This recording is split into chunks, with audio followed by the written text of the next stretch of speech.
we have three panelists, so I request Surya Prakash to just maybe go about share his views about what you see as the initial trends and what should be the learning, how should we prepare with.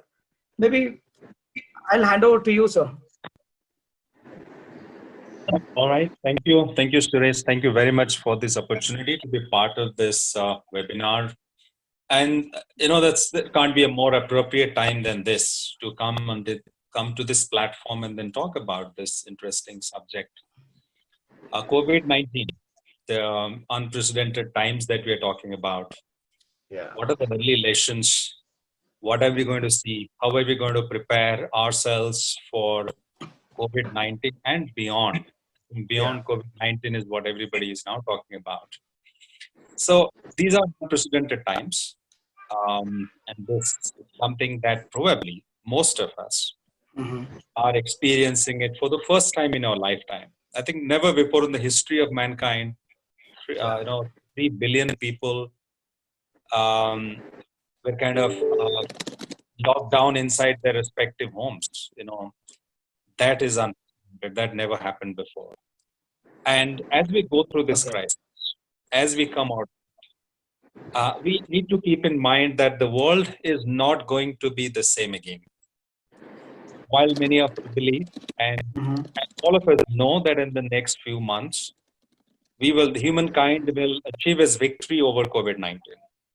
This will be of action, will control it, will be on top of it.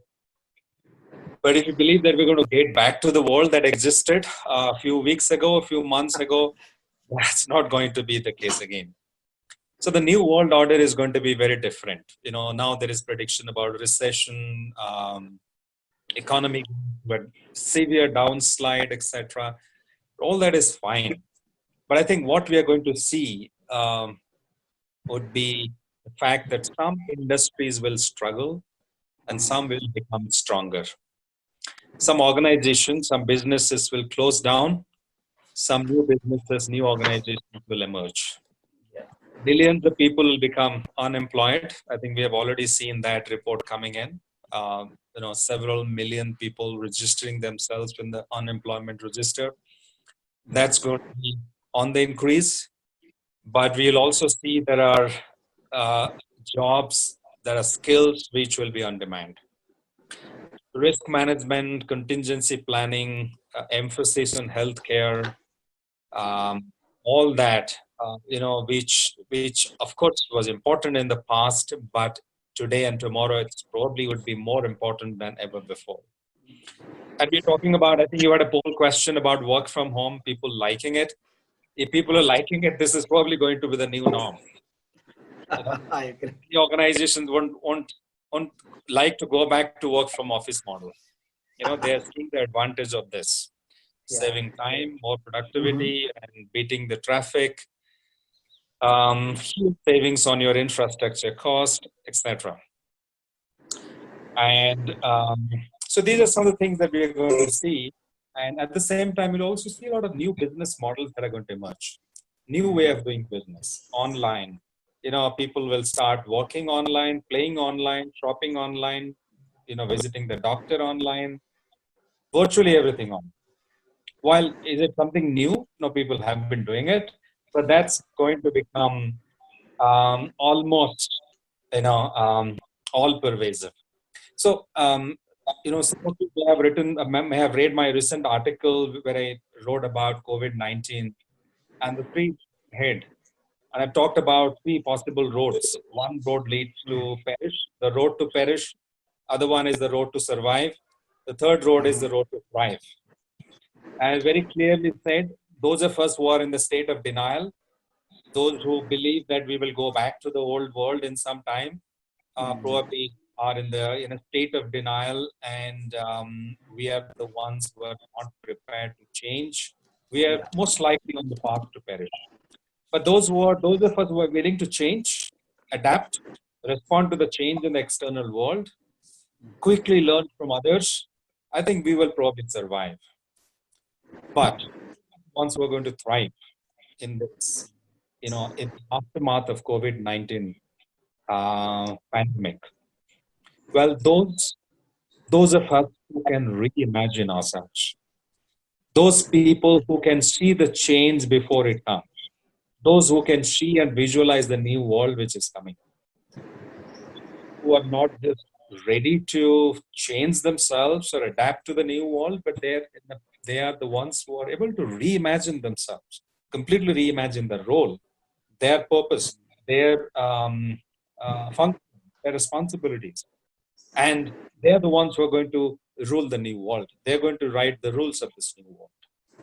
Now, the question is, so the mantra here is reimagination, reinvention, rethinking. The question is, can L&D do that? Can L&D reimagine its role? But before we talk about it, I think what are the challenges that we are going to see for L&D? We will definitely see the organization spend on training going down. We'll see organizations slashing their training budgets. The nice to have training programs will disappear. Training workshops, seminars, conferences, which previously were the order of the day, and then Jagmohan and I have attended many of them together. And many of us have attended so many of them in the past, in the recent past. But they're going to be, they're going to take the back seat. We'll not see many of them in the near future. They will be all our so-called speakers, facilitators, keynote speakers. They will not be on demand. They will not be required on the stage. Organizations are, of course, going to prefer online learning, and then they're going to prefer virtualization of learning, etc. So some of these are challenging. The budget going away, and then the money going away, and the spend getting cut. Nice to have programs going away. There'll be challenges. Other challenges will be with demand shifting towards technology-based training. Majority of our facilitators, trainers, the learning community members are not technology savvy. They still take pride in the fact, and of course they should take pride in standing up and delivering training in front of an audience.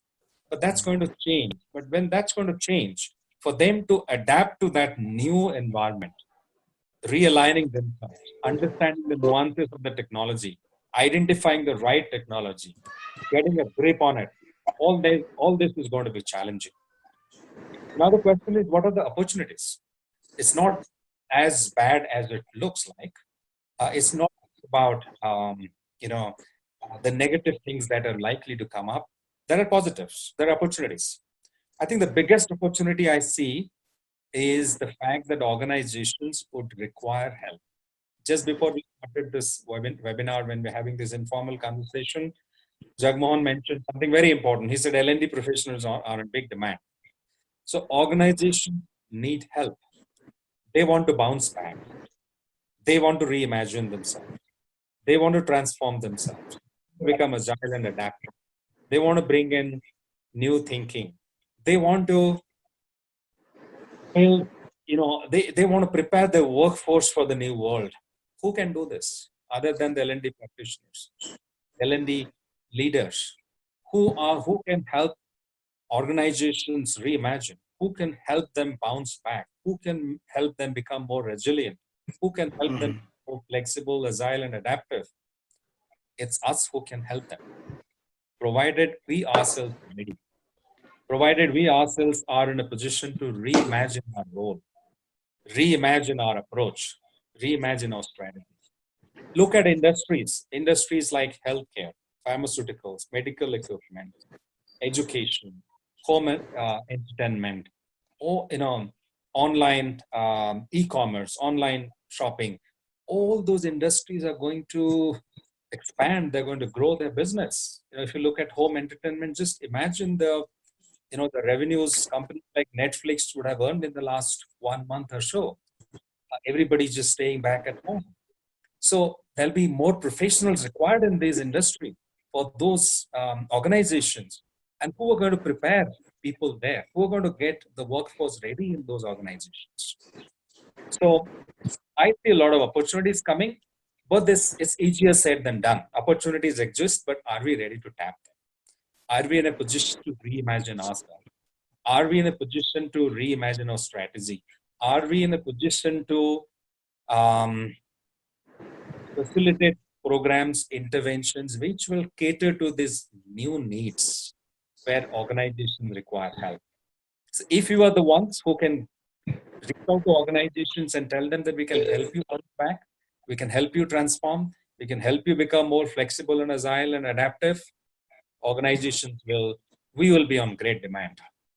So the shift, that's the major shift that we're going to see is the shift towards impact-driven learning interventions. I'm not just talking about training programs. It's going to be more holistic. It's going to be a blend of a series of interventions, not just webinars or virtual training sessions, but a holistic approach of self-learning, webinars, virtual training, mentoring, coaching, experiential learning through the virtual mode, and all of that need to come together, and it has to drive impact at the end of the day. If we can drive impact, if we can really help organizations bounce back, become more resilient, I think we have a great opportunity. But we need to reimagine ourselves. We need to look at three things. We need to look at the mindset, our skill set, and the tool set. Our mindset needs to shift quickly. The paradigm shift is training can happen online, training can happen virtually, it can be as effective, as impactful as training in the classroom. We just need to be more imaginative and creative.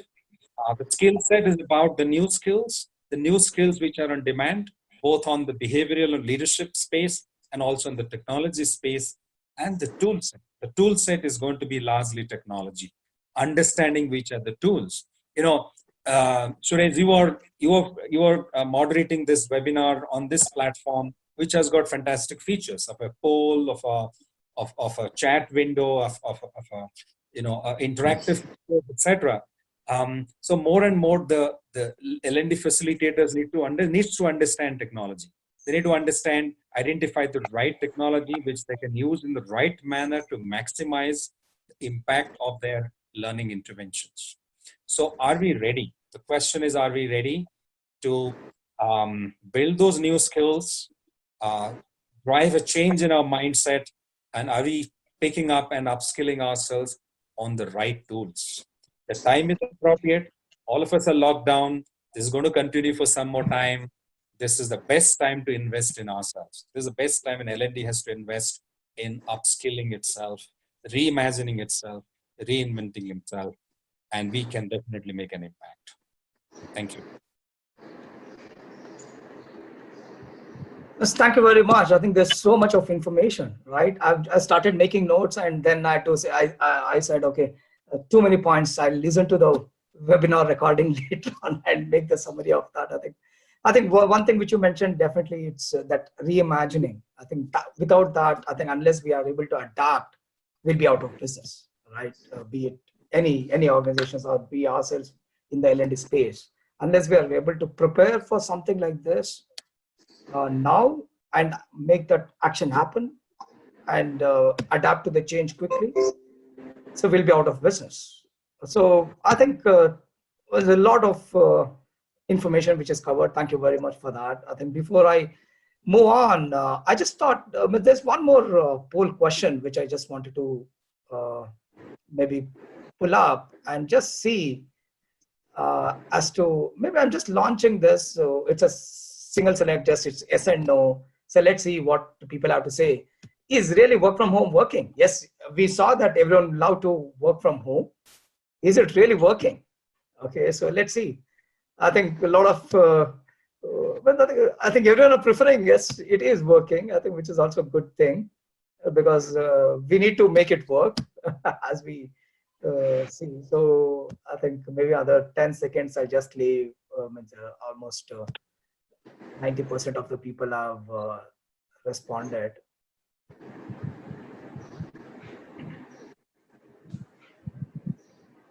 So maybe I'll just end now. Okay, let's see what is the results look like. So result look like, okay, 80% of the people are say that yes, it is working, which is really good to know, right? So wherein whatever the initiatives that either we are forced to have or organizations are adapting, I think it is working, because that's where the future is.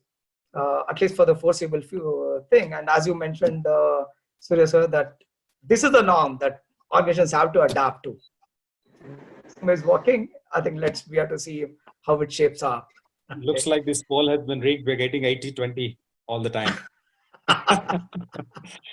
Just kidding. Okay. So maybe now I request Jagmohan sir to please share his views and his suggestions and as to what he suggests on this, how to handle this during this challenging times. Okay, I think you are asking a very difficult question to me to handle during this challenging time. But I will ask a counter question to all of you, my panelists, that which is a company or which is an industry which is really laughing its way to bank in these COVID times?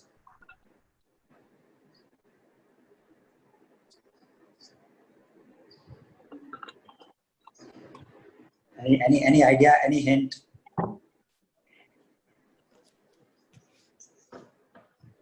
I think we are on it, my dear friends. We are on Zoom. And Zoom is laughing all its way to the bank. And they made $20 billion in 1 month. And,